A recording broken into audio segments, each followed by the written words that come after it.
Jangan ditanya berapa hafalan minimal supaya bisa lulus ke Madinah. Itu pertanyaan yang salah. Dulu kalau nggak salah Ustadz juga atlet nih katanya, atlet badminton katanya.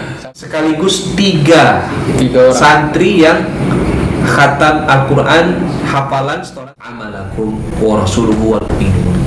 Berbuatlah kalian, Allah akan melihatnya, dan Rasul juga melihat, dan orang-orang beriman juga. Silahkan membeli untuk anak handphone yang paling mahal, yang bagus. Orang tuanya sendiri sibuk dengan handphone. Ini sebuah kelalaian. Itulah yang menjadi masalah kan. Masaknya itu saya sampaikan kepada pengelola untuk dinyalakan murotal Al-Quran. Peran dakwah digital itu terhadap generasi muda. Ya. Itu gimana? Pilih dia mau apa? Menjahit ada, dramen ada, kemudian kerajinan tangan ada. Buat game. Iya. Jadi main game aja, anaknya nggak diopen ya. Nah ini jangan kita. Assalamualaikum warahmatullahi wabarakatuh. Alhamdulillahirrabbilalamin. Arsala rasulahu bil huda wa dinil haq liyudhhiru 'ala dini kullih walau karihal musyrikun. Kembali lagi kita masih bersama podcast Muhammadiyah Binjai TV, yang mana pada kesempatan hari ini alhamdulillah sudah kedatangan tamu. Ini narasumber kita memang luar biasa. Alhamdulillah bisa hadir pada kesempatan kali ini. Nah, langsung saja Ustadz Ramdhani LC. Assalamualaikum Ustadz. Waalaikumsalam warahmatullahi wabarakatuh. Sehat? Alhamdulillah. Baru pulang umroh katanya. Alhamdulillah. Iya.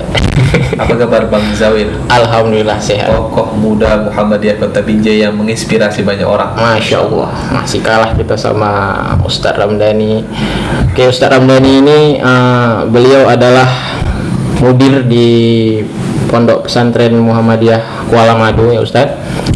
Mudir, kemudian juga beliau ketua Majelis Tarjih Pimpinan Daerah Muhammadiyah Kota Binjai. Kemudian beliau juga seorang ustadz yang sudah malang melintang, yang mungkin saya yakin semua pasti sudah mengenal.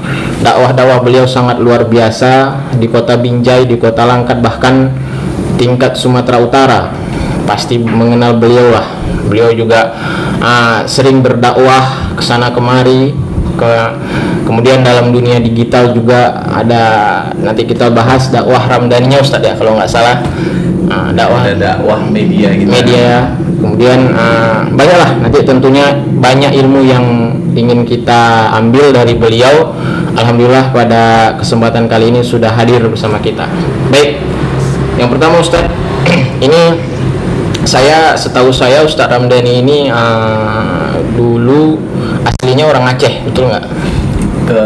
Tinggal di Aceh Tamiang. Tinggal di Tamiang ya. Jadi gimana nih kok bisa ke Binjai lah kita bilang. Gimana sejarahnya itu dulu? Baik, terima kasih Bang Zawil. Bismillah, alhamdulillah, wassalatu wassalamu ala rasulillah wa ba'du.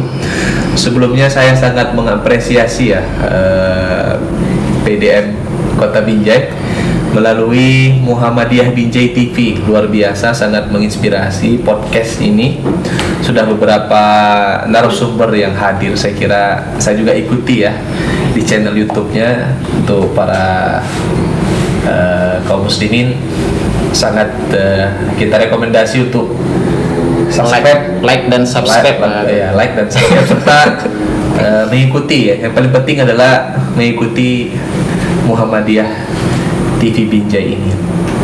Jadi terkait dengan perjalanan hidup saya dari sebuah kampung desa namanya Desa Harum Sari. Iya, itu di perkebunan di Aceh Tamiang. Tahun 2000 saya mondok di pesantren modern Muhammadiyah Kuala Madu Langkat, pesantren kita. Tahun 2000 itu ceritanya karena abang saya itu aktif di ranting Gang Kenduri kilometer 14 Diski ya. Dulu tahun 2000 beliau kerja di situ, dan akhirnya saya diarahkan masuk pesantren modern Muhammadiyah Kuala Madu tahun 2000 sampai 2006 tamat. Tamat itu tamat sanawiyah. tamat aliyah. Oh, tamat aliyah. Jadi saya 6 tahun di pesantren Muhammadiyah Kuala Madu. Ketika itu pimpinannya masih almarhum Dr. Haji Zulkarnain Ta'ala SPOG. Yang ketika itu menjadi pimpinan pondoknya adalah Buya Supriyadi Hasan Basri.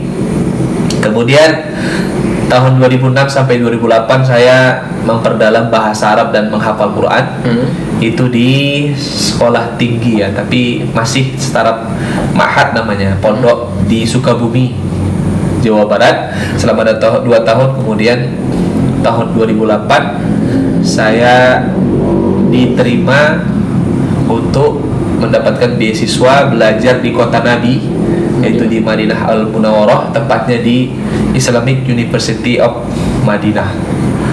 Alhamdulillah tahun 2012 tamat. Kemudian tahun 2012 juga saya pulang mengabdikan diri saya ke pesantren tercinta Muhammadiyah Kuala Madu Langkat dari tahun 2012 sampai sekarang. Alhamdulillah tepatnya pada tahun 2022 kemarin saya diberikan amanah untuk menjadi direktur atau mudir pesantren sampai sekarang. Itu sebelumnya Ustadz, yang Ustadz bilang apa namanya, untuk proses ke Madinah itu berarti Hafiz apa tuh, beasiswa kah atau gimana? Di Madinah itu untuk lulus ke Madinah itu ada testingnya. Oh, Jadi testing langsung seperti ini, wawancara. Saya ingat sekali waktu kuliah di Sukabumi dulu, itu ketika ada dosen dari Madinah itu berkunjung ke kampus kami. Dia minta 20 terbaik dari seluruh mahasiswa yang ada. Ketika itu ada 100-an orang. Jadi saya termasuk dari 20 terbaik itu. Dan saya adalah orang pertama yang ikut tes itu. Ada 20 orang, saya orang pertama yang lulus. Iya, yang pertama kali dites kan ada 20 orang, gitu iya. kan. Yang lulus kami 7 orang. Oh, Dan yang unik adalah pertanyaan pertama setelah siapa nama. Pertanyaan pertama adalah berapa juz hafal Al-Quran. oh, Nah itu dia. Jadi sebenarnya bagi para orang tua yang ingin anaknya lulus bisa dapat beasiswa ke Madinah itu, sebetulnya modal utamanya adalah hafal Al-Quran. Nggak usah, jangan ditanya berapa hafalan minimal supaya bisa lulus ke Madinah. Itu pertanyaan yang salah. oh, berarti nggak mesti juz, yang nggak mesti tepat berapa gitu. yang tepat adalah hafal sebanyak mungkin. Oh, Kalau bisa 30 juz itu akan menjadi rekomendasi yang sangat besar. iya, berarti peluangnya itu dia lebih apa ya? Benar. Lebih Jangan besar. tanya berapa yang paling minimal 5 juz, 3 juz. Itu pertanyaannya nggak perlu terlalu terlalu rendah ukurannya. Siapkan hafalan terbanyak, bisa bila perlu 30 juz, peluang akan lebih besar. Berarti semakin banyak hafalan maka peluang akan semakin Iya. besar. Yang kedua modalnya adalah al-lughatul arabiyyah, bahasa Arab. Karena langsung kan Iya, langsung wawancara aja ya. dan pakai bahasa Arab kan gitu. Bahkan yang luar biasanya adalah ketika dia minta ke saya untuk membacakan ayat yang saya hafal, bebas memang, baca aja, baca ayat yang kamu hafal. Saya tanya yang mana, bebas aja. Saya baca Surah Al-Baqarah juz 2 ketika itu. Dan alangkah terkejutnya saya ketika dia bertanya gini, apa yang kamu pahami dari ayat ini? Oh, Maka saya kan harus menjelaskan makna ayat itu dengan bahasa Arab. Jadi kalau nggak punya modal bahasa Arab, ya kecil kemungkinan untuk bisa ke Madinah. Maka al-lughatul arabiyyah dan hifdzul Quran. Nah, ini menjadi modal utama. Makanya terutama kita di pesantren dari Muhammadiyah Kuala Madu, Al-Quran dan bahasa Arab ini kita tekankan betul-betul supaya memang ini sebetulnya modal ya. Al-Quran berbahasa Arab dan itu adalah masdar hukum kita ya, pedoman hidup kita dalam segala aspek kehidupan, berbahasa Arab. Bagaimana mungkin kita bisa paham Al-Quran kalau tidak bisa bahasa Arab? Maka ada salah seorang ulama salaf kita dulu berkata, yaitu Ibnu Taimiyah rahimahullah, bahwa memahami Al-Quran itu wajib, dan Al-Quran itu tidak akan bisa dipahami kecuali kita paham bahasa Arab. Maka mempelajari bahasa Arab itu adalah sebuah kewajiban. Nah, itu deh. Jadi selama di Arab itu Ustaz berapa tahun apanya kuliahnya? Biasa kita S1 4 tahun juga sama ya. 4 tahun saya tepat waktu. Alhamdulillah. Ya walaupun begini-begini dari kampung ya, saya dapat nilai kamlut tuh A. Wis. Jadi Biasa. di ijazah saya itu, di syahadat saya itu, dia takdir namanya mumtaz. Mumtaz itu ya Mumtaz. istimewa. Wis. Kamlut. Kalau di sini apa namanya itu? Iyalah sama lah itu. Cum laude ya? Cum laude, ya. Nah, kamlut ya. Nah, nilainya alhamdulillah bisa membanggakan. Ingat saya itu 2012 kan Ustaz selesai. Iya. Saya ingat tuh waktu Ustaz itu ngisi di masjid di ranting saya itu. Oh iya. Jadi saya bertanya-tanya tuh, ini Ustaz dari mana ini? Rupanya Ustaz dari Madinah rupanya. Lebih Itu- tepatnya dari kampung ya saya. Apa? Pelosok kampung ya, dari Kuala Simpang tuh 1,5 jam jalannya, itu jangan ditanya lah bagaimana. Iya. Alhamdulillah bahwa ilmu yang mengangkat derajat manusia. Yarfa'illahu alladziina aamanu minkum walladziina utul ilma darajat. Saya tidak pernah berpikir bahwa saya akan menetap di kota Binjai. Yang kota Binjai walaupun kota yang tidak terlalu besar tapi luar biasa, dan apalagi banyak berinteraksi dengan masyarakat di kota Binjai, bisa berdakwah di Binjai, bisa menjadi pimpinan pesantren, bahkan bisa menjadi majelis tarjih di Muhammadiyah kota Binjai. Saya tidak pernah membayangkan itu semua, tapi semua Allah arahkan itu satu, sebetulnya kuncinya adalah ilmu. Dulu kalau nggak salah Ustadz juga atlet nih katanya, atlet badminton katanya, sampai nasional, bener nggak? tuh? Masya Allah. Ini dapat bocoran dari mana ini? Apa?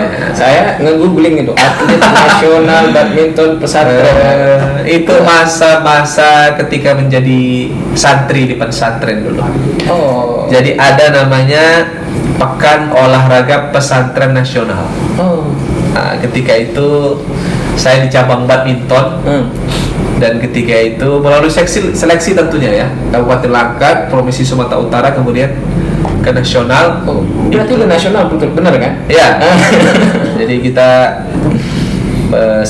sampai pada, saya kira itu puncak karir badminton ya kita, ketika sampai di tingkat nasional. walaupun tingkat pesantren ya, tapi setidaknya kita sudah sampai ke nasional. Ketika itu bertepatan tuan rumahnya Sumatera Utara. Nah gitu, jadi ketika itu kita sampai di perempat final, tapi ternyata kita harus gugur ketika bertemu DKI Jakarta. Oh, berarti sudah pengalaman mewakili lah. provinsi ya. Iya. Jadi luar biasa memang. Pelajarannya adalah bahwa saya itu sampaikan kepada anak-anak, jangan sampai kita ini walaupun kita fokus belajar, kita mau capai tujuan, tapi kita tidak punya skill dalam hidup ya, apakah olahraga, sekuler atau hal-hal Duniawinya lah, gitu. gitu. Dan itu tidak menghalangi ya. Dan sampai sekarang kalau lawan Bang Zawil saya sanggup. Oh iya, berarti bisa kita coba ya. Masya Allah. Ya karena memang Muslim yang kuat, sehat melalui olahraga itu lebih Allah cintai daripada Muslim yang lemah dan tidak Jadi produktif. nanti bisa nih kita tes sekali-sekali lawan ketua PDM. Oh, bisa. BJ. Ketua PDM BJ katanya tuh hobi main olahraga Masya Allah, juga, bisa, ya. boleh Ya. kita. Ya. Oke Ustaz, lanjut nih mengenai pesantren nih. Ustaz kan sudah menjadi mudir pesantren itu selama kurang lebih berapa tahun nih? Setahun. Setahun setengah lah kan. Nah kira-kira apa saja program-program unggulan dari pesantren yang mungkin sudah dilaksanakan, dan tentunya apa pencapaian dari pondok itu sendiri yang tentunya masih akan terus diraih? Bisa Ya, dijelaskan nggak? baik. Kalau kita cerita tentang pesantren ya, Masya Allah, Alhamdulillah, pesantren Modern Muhammadiyah Kuala Madu adalah pesantren kebanggaan kita semua, pesantren Muhammadiyah ya, yang alhamdulillah sekarang langsung dikelola oleh pimpinan wilayah Muhammadiyah Sumatera Utara, merujuk kepada SK yang dikeluarkan oleh pimpinan pusat ya kepada wilayah untuk mengelola pesantren langsung. Sebenarnya Bang Zawil, pesantren Muhammadiyah itu tujuannya ada 3 itu. Tujuan pesantren Muhammadiyah seluruhnya, bukan hanya Kuala Madu ya. Ini menjadi rujukan kita. Yang pertama adalah tujuannya menjadikan pesantren Muhammadiyah itu, tujuannya yang pertama adalah menyiapkan kader ulama. Ya, menyiapkan kader ulama. Yang kedua adalah menyiapkan kader pemimpin. Dan Dan yang ketiga adalah menyiapkan kader pendidik. Nah, 3 ini menjadi fokus tujuan pesantren Muhammadiyah se-Indonesia. Dan pesantren Modern Muhammadiyah Kuala Madu juga memberikan titik fokus pada 3 hal ini dalam penyiapan kader ulama. Nah, kalau citra kader ulama, maka tadi kalau ditanya program unggulannya apa, yang pertama program unggulan kami adalah hifdzul Quran, menghafal Al-Quran. Maka ada kelas tahfidzul Quran, dan alhamdulillah pada bulan September ini sekaligus 3 orang santri yang khatam Al-Quran hafalan setoran 30 juz. Salah satunya adalah anak dari guru kita, yaitu anak dari Ustadz Azhar Aswadi MA. Anak Ustadz Azhar ini namanya Muhammad Abdul Syakura, itu telah menyelesaikan hafalan Al-Quran 30 juz. Nah, jadi 3. Dan sudah ada lagi beberapa santri sebelumnya. Dan sekarang ini sedang proses setoran, insya Allah mohon doanya untuk bisa selesai pada tahun ini beberapa santri. Dan itu di antara beberapa santri yang hafiz Quran tadi, itu ada yang kita gratiskan. Gratis Uang mondoknya semua? Ya, full. Itu ada dari donatur, ada dari orang-orang tua asuh yang memang mencari gitu. Ya, alhamdulillah, seperti Wahid itu. Iya. Salah satu dari yang 30 juz itu adalah Muhammad Nur Wahid ya. Yang dia kan domisilinya dekat rumah Pak Zawil ya, aktif orang tuanya di Ranting Jati Utomo. Itu full beasiswa. Iya, dan yang menanggung adalah salah satu kaum muslim. Alhamdulillah. Jadi nah, itu kita fokus kepada itu salah satunya. Hafiz Quran itu dia Hafiz Quran itu apakah memang dia sudah ditempatkan pada, misalkan dia hafalnya di suatu tempat kah atau gimana? Kita di pesantren itu kan ada program kelas tahfiz khusus, kemudian reguler juga yang kelas biasa juga ada target hafalan minimal 1 juz 1 tahun kan. Nah, kita juga punya program unggulan namanya Daurah Tahfidzul Quran, karantina menghafal Al-Quran selama 2 minggu di Brastagi biasa kita buat. Itu target hafalan selama 2 minggu 5 juz. 2 minggu 5 juz. Iya, 2 minggu 5 juz. Ada yang tercapai kan? Oh itu ya, yang 30 juz itu ya? 30 juz itu tidak di situ. Oh, tapi dia ikut kegiatan itu juga nanti sebagai tambahan motivasi dan peluang untuk menghafal. Jadi ada salah satu santri kita namanya Hidayat Nur Wahid, Muhammad Nur Wahid tadi itu, dia hafal 2 pekan tadi itu, 2 minggu itu 7 juz. 2 pekan itu 7 juz. Berarti 1 hari setengah juz. Gimana ngafalnya? Ya, walaupun tidak semua ya kemampuan anak itu kan berbeda-beda. Tapi artinya bahwa itu sampai dan mereka dapat. Dan itu sudah program itu sukarela, tidak wajib. Bagi yang mau, siapa saja di kalangan santri, baik dia punya basic menghafal atau tidak, dia mau ikut kegiatan itu kita berikan. Tujuannya adalah menciptakan anak terhadap Al-Quran, memberikan kesadaran dalam menghafal Al-Quran. Yang ketiga adalah mencari cara dan metode termudah dalam menghafal Al-Quran. Nah, gitu. Dan itu ngantri tuh. Itu mengantri. Terbatas ya? Terbatas. Jumlahnya paling banyak kita 40 orang. Dan itu sudah terlalu banyak. Nah, dan sekarang suruh ngantri, nggak akhirnya santri yang ingin ikut harus mengantri. Begitu. Kemudian apalagi kira unggul programnya selain? Salah satu program unggulan yang lain adalah leadership ya, kepemimpinan. Itu sangat perlu sekali kan, karena kita mencetak kader pemimpin. Nah, itu ada namanya Ikatan Pelajar Muhammadiyah. Situ kita cetak, kita godok mereka supaya mereka terlatih untuk dalam leadership kepemimpinan. Dan di antara program unggulan lain adalah program dakwah lapangan, praktek dakwah lapangan. Jadi santri itu kita bekali ilmu tentunya, kemudian kita bekali metode dakwah, cara ceramah, cara pidato, khutbah Jumat. Jadi kita kirim mereka itu setiap Ramadan itu kita kirim ke kampung masing-masing, mereka kultum ceramah walaupun 5 menit, 7 menit, tapi itu kan pelatihan. Dan itu merupakan sebuah kewajiban sebagai seorang santri kan, berdakwah dimanapun dia berada. Dan kita juga kirim santri-santri kita itu yang punya kemampuan untuk menjadi imam, muazin, kemudian dia bisa ngajar anak-anak belajar Quran dan sebagainya, itu ke daerah-daerah, diantaranya di daerah Brastagi minoritas kita kirim ke sana. Itu praktek dakwah lapangan. Dan masih banyak lagi ekstrakurikuler tuh penuh di pesantren, ada 20 ekstrakurikuler. 20 Iya. ekstrakurikuler. Iya, jadi santri itu tinggal milih dia mau apa. Menjahit ada, dramen ada, kemudian kerajinan tangan ada, Futsal ada, futsal ada, badminton ada, voli ada, tenis meja ada, semua ada. Luar biasa. Gitu. Memang luar biasa. Masih banyak program-program yang Ya. di unggulan Pondok Pesantren Muhammadiyah Kolamadu.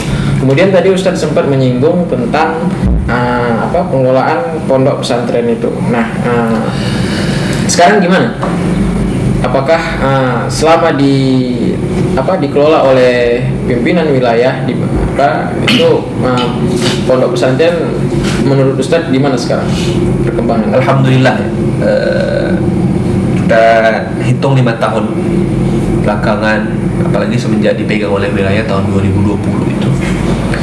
Jadi pesantren sudah alhamdulillah mengalami perkembangan yang luar biasa, dan itu menjadi sebuah kendala sebetulnya.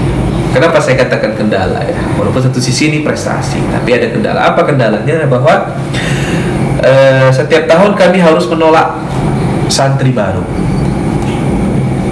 Berarti belum. Yang seharusnya ini kan amanah ya. Jadi masyarakat itu ingin memasukkan anaknya ke pesantren itu, tapi ternyata pesantren tidak mampu menampung semua. Itu dikarenakan terbatasnya fasilitas asrama, termasuk juga kelas dan area pesantren.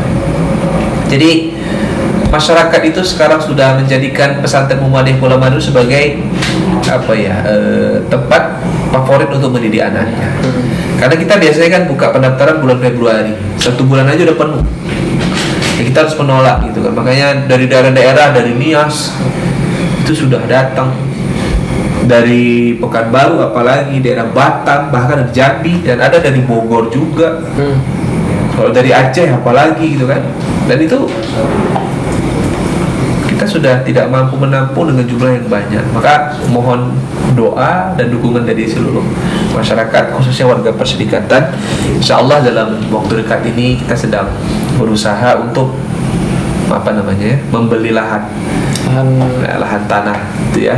Insya Allah bisa pengembangan asrama dan kelas, kemudian juga kita akan membangun kelas yang baru, artinya di tingkat ya, itu masih ada 1 tingkat, kita buat tingkat 3. Itu salah satu upaya kita untuk pengembangan pesantren di masa yang akan datang. Tantangan Iyalah, saya dengar memang pondok itu sebelum buka pendaftaran udah tutup. Artinya sebelum tutup pendaftaran, karena gini, sebelum buka pendaftaran itu sudah ada yang antri. Enggak, kemarin kan saya dengar sanawiyah itu ya, aliyah, tidak menerima dari luar. Artinya yang dari pesantren itu, sanawiyah itu sudah cukup kuotanya itu. Berarti 100% mereka masuk ke aliyah lagi? Tidak sampai 100%, 75%. Itu kan, karena kan memang jumlah kelas di aliyah itu kan lebih sedikit daripada yang sanawiyah. Tapi ini menjadi tantangan bagi kami tentunya, walaupun banyak yang kecewa, ya banyak warga Persidikatan Muhammadiyah terutama dan masyarakat secara umum itu yang sampai mencurhatlah di media sosial pesantren ya. Itu sampai mengatakan, saya sangat kecewa sekali, saya sudah mempersiapkan anak saya 3 tahun belakangan, saya bujuk-bujuk untuk bisa masuk ke pesantren Muhammadiyah Kolamadu, yang saya anggap pesantren Muhammadiyah Kolamadu itu sangat mampu untuk mendidik anak-anak kami, tapi ternyata tidak karena keterbatasan fasilitas dan kuota. Bukan kita tidak mau menerima, ya harapannya berapapun yang mau masuk kita terima, karena sekarang jumlah santri kita lebih 1000 santri dengan luas lahan 3,5 hektar. Itu kan masih sangat ini. Harapan kami mudah-mudahan bisa 1.500 dengan ya. dibukanya lahan, dibelinya lahan yang baru, walaupun belum terbeli. Agaknya insya Allah nanti dukungan dari semua kalangan, mudah-mudahan segera terbeli. Luasnya itu 8 rantai ya kira-kira ya. Kemudian ini Ustaz, saya dengar memang ada apa namanya produk dari pondok pesantren kan ada juga nih, salah satunya adalah ini Oh iya. air barokah. Iya. Nah, ini gimana pemasarannya? Apakah sudah mencakup, udah legal kah? Iya. Gimana bahasa?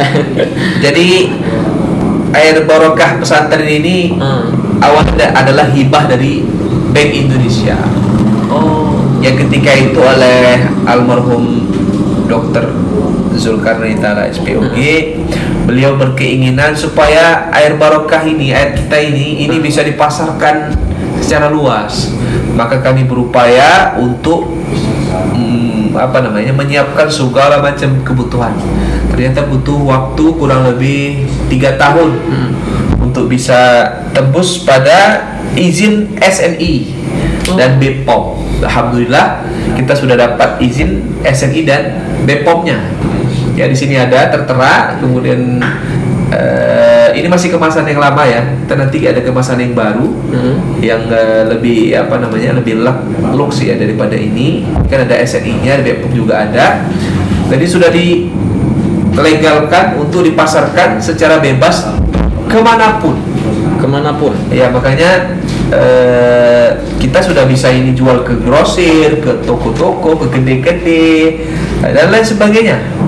Nah, makanya kita sudah bekerja sama dengan PDM ya, di antara PDM Kota Binjai. Alhamdulillah kami sangat apresiasi sekali kepada Ketua PDM Bapak Juriyadi dan seluruh unsur pimpinan yang sudah membuat surat resmi himbauan pada warga persikiratan, kemudian ranting-ranting dan amal usaha untuk menggunakan air barokah kita ini. Dan insya Allah rasanya sangat fresh ya. Saya merasakan air barokah ini ya nggak kalah lah sama yang boleh kita coba ya. Nggak kalah lah sama yang merek-merek itu lah. Alhamdulillah.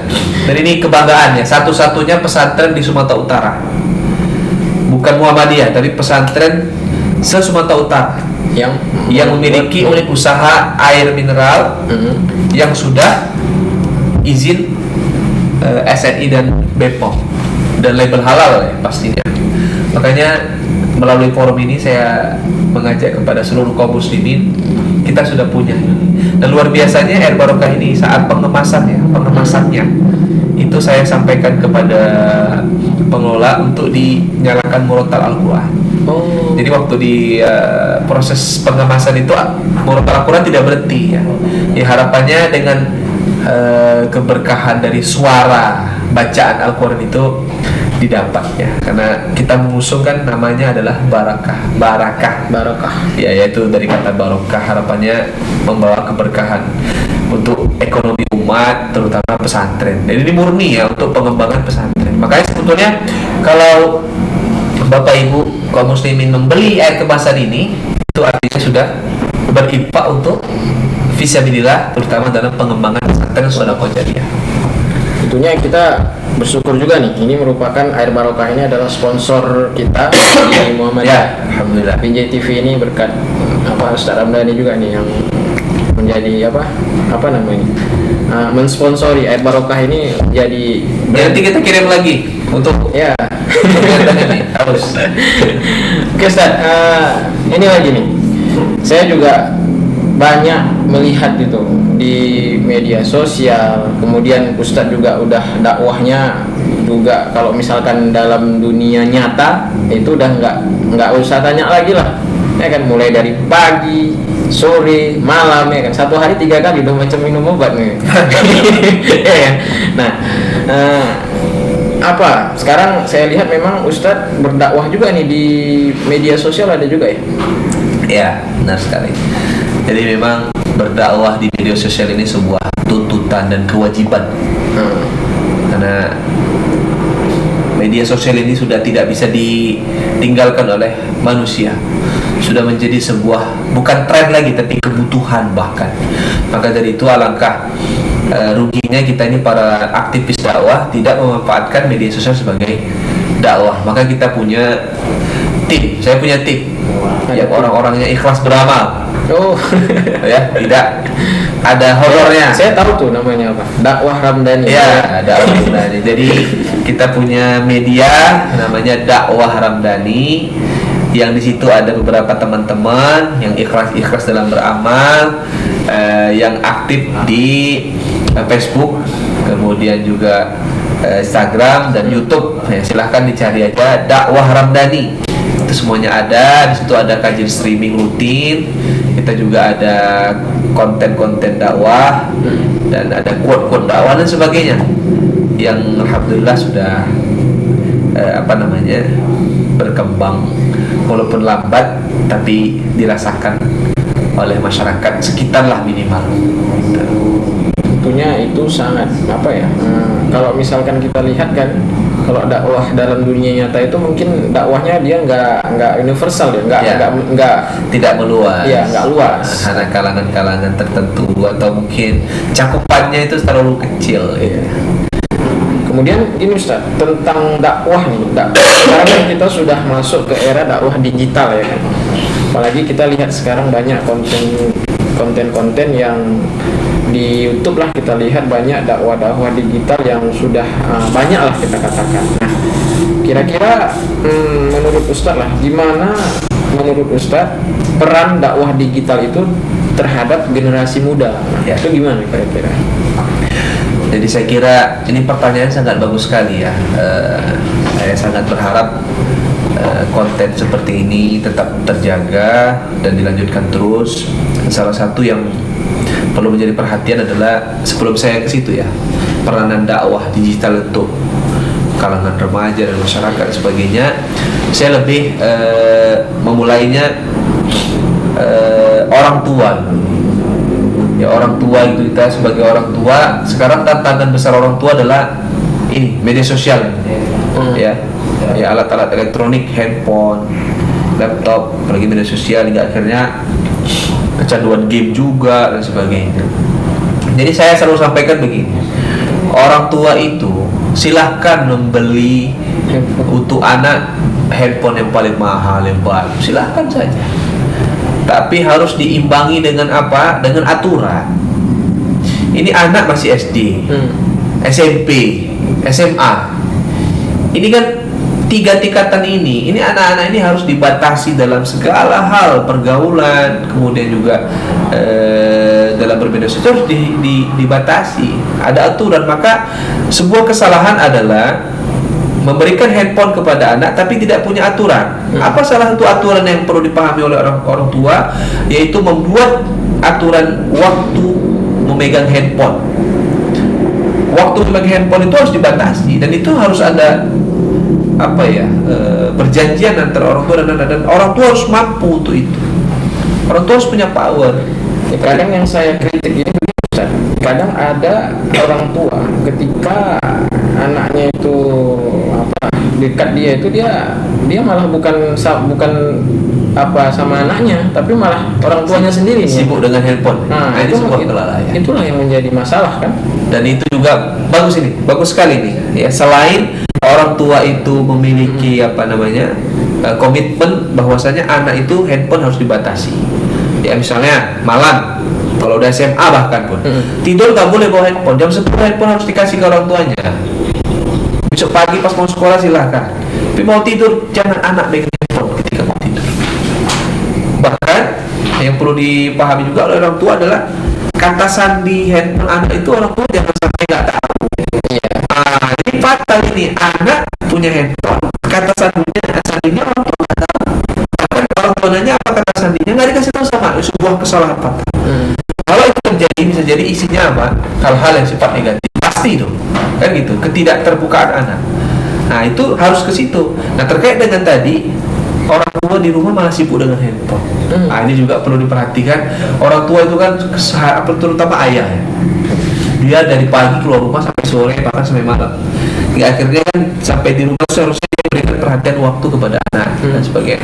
Bukan tidak boleh, tapi harus dipahami jangan sampai orang tua itu kesannya apa? Ada juga orang tua malah kecanduan game. Iya. Jadi main game aja, anaknya nggak diopen ya. Nah ini jangan kita itu jadi orang tua yang gagal. Amanah ini dalam masalah mendidik anak. Silakan bermedia sosial sebagainya, tapi bijaksanalah. Salah satu bijaksananya adalah bermain tepat pada waktu.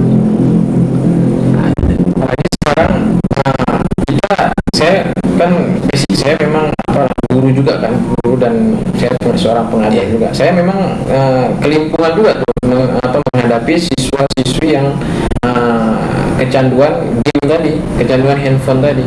Tapi satu sisi Ustadz, kita juga di zaman yang memang digital kita bilang sekarang. Kalau misalnya handphone itu kita musuhi, itu kan menjadi kemunduran juga nih bagi kita. Ya kan? Ini satu sisi itu bisa menjadi kehancuran juga bagi kita, apalagi yang Ustaz katakan tadi. Nah, itulah pentingnya gimana caranya supaya bisa memanage penggunaan handphone itu ya. Jadi kita juga sebagai orang tua ya, kita juga harus hidup pada zaman digital kan, memang artinya nggak bisa, emang sudah tidak bisa lagi. Itu bahagian dari sebuah kebutuhan. Maka sebenarnya jalan keluarnya yang pertama adalah orang tua harus bisa membuat aturan tadi itu, manage, kemudian membuat aturan kepada anak, apalagi kalau dia masih usia sekolah, tadi begitu. Yang kedua, pemahaman tentang penggunaan digital ini itu juga harus intens ya kepada anak, baik itu di keluarga, di rumah, kemudian juga di sekolah-sekolah, gitu. Termasuk juga yang ketiga, yang pertama di rumah ya, keluarga, orang tua memberikan bimbingan terhadap anak dalam bermedia sosial digital ini, gitu kan, menyikapi. Kemudian kedua, sekolah juga aktif dalam pembinaan ini, perhatian terhadap hal ini. Yang ketiga adalah para kita lah ini, aktivis dakwah. Kan sekarang kan kita bisa buat konten-konten video, konten-konten dakwah yang bisa mengarah kepada menyadarkan anak-anak tentang bahayanya berlebihan bermain game, bahayanya berlebihan bermain media sosial, buang-buang waktu, bahkan buang-buang uang, ya akhirnya belajar juga malas dan sebagainya. Itu kan bisa kita manfaatkan. Gitu. Jadi hal-hal seperti ini nggak boleh kita lalaikan.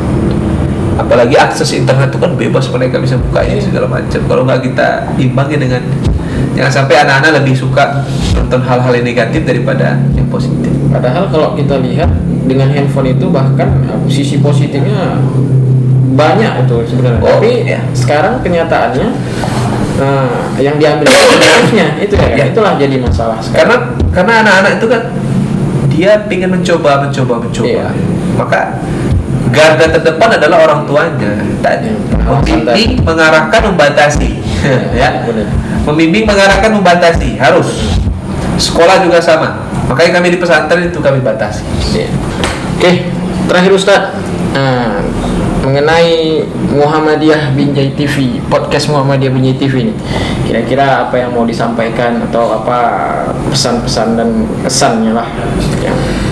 Baik, Muhammadiyah Binjai TV, sebuah inovasi baru ya yang dibuat oleh Bang Zawil, Pak Juryadi dan tim, pasti dipromotori oleh Ketua PDM kita ya, Anda Juryadi tentunya.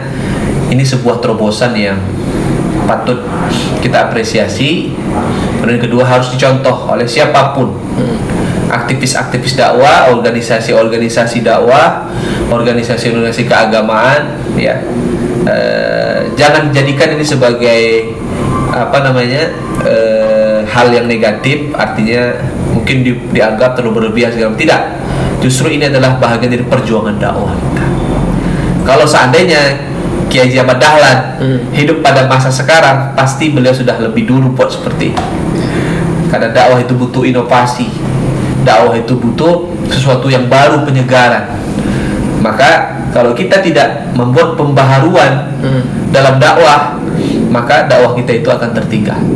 Maka Muhammadiyah selalu mengusung pencerahan, mencerahkan. Salah satunya adalah ya kita hidup pada masanya, pada masa kita sekarang, apa kecenderungan gitu kan. Maka saya berdoa kepada Allah ya, mencerahkan dan berkemajuan. Ya, dan berkemajuan. Jadi ini dipertahankan. Jangan hanya di awal tapi terus istiqomah. Jangan pikirkan subscribernya sedikit. Seperti ini sudah di-subscribe dulu oleh Allah dan para malaikat. Itu sudah lebih dahulu Allah nilai itu kan. nanti kaum muslimin akan menilai. Yang penting kita berbuat, berikan yang terbaik, dakwah dengan hikmah wal mau'izatil hasanah, ya, dengan hikmah dan dengan kata-kata yang baik. Nah, kemudian pesan saya ke depan bahwa sesuai dengan berkemajuan dan mencerahkan, hendaknya tentunya yang narasumber serta tema-tema yang diusung itu harus betul-betul yang tema yang memajukan dan mencerahkan, bukan provokatif, Ya, benar. dan bukan malah membuat ya, kegaduhan. ya. Ya, perbedaan-perbedaan kita dalam beberapa sudut pandang, tata cara ibadah dan sebagainya itu, atau perbedaan dalam hal-hal yang lain, itu jadikan sebagai rahmat saja. Kita jelas ya, kita kan berdasarkan Al-Quran dan Sunnah, maka jalan sesuai dengan jalur itu. Ya, saya berdoa dan berharap mudah-mudahan Allah SWT terus mendukung dakwah Muhammadiyah BJTV ini melalui Bang Zawid dan tim serta pimpinan daerah Muhammadiyah Kota Binjai. Saya yakin ya, hakul yakin ya, tentu sambil bertawakal dan berharap kepada Allah bahwa Muhammadiyah TV ini akan memajukan dan mencerahkan. Amin. Terima kasih Ustadz. Ya, sama-sama. Sudah hadir juga, sudah memberikan kita pencerahan. Tentunya ini ilmu yang sangat bermanfaat bagi saya pribadi khususnya ini Ustadz. Nah, banyak belajar tentunya ini ilmu yang mungkin jarang lah atau susah didapat. Tapi alhamdulillah pada kesempatan kali ini Ustadz menyampaikan ilmu yang begitu bermanfaat bagi kita semua. Jadi satu saja dalam masalah dakwah ini ya, bahwa ada satu ayat yang menginspirasi bagi saya, itu Allah Subhanahu wa taala berfirman, "I'malu fasayarallahu amalakum wa rasuluhu wal mu'minun." Berbuatlah kalian, Allah akan melihatnya, dan Rasul juga melihat, dan orang-orang beriman juga akan melihat. Artinya bahwa kita diminta untuk berbuat, Allah yang nanti menilai, kemudian masyarakat kaum muslimin juga akan melihat dan menilai. Tugas kita adalah menyampaikan, nilainya kita serahkan kepada Allah dan hasilnya. Kalau tidak ada yang menjawab, Allah sudah memberikan nilai. Yang penting yang kita sampaikan benar, Ya. itu saja. Ingat ya, benar bukan baik, karena tidak semua baik itu benar. Tidak semua baik itu benar, Ya. dan yang benar pasti Pasti baik. baik. Oke, alhamdulillah. Terima kasih Ustadz. Ya, sama-sama. Oke, jangan lupa like dan subscribe channel kita Muhammadiyah Binjai TV, berkemajuan dan mencerahkan. Sampai jumpa di podcast berikutnya. Assalamualaikum warahmatullahi wabarakatuh. Assalamualaikum warahmatullahi wabarakatuh. Terima kasih Bang Jawil. Sukses selalu.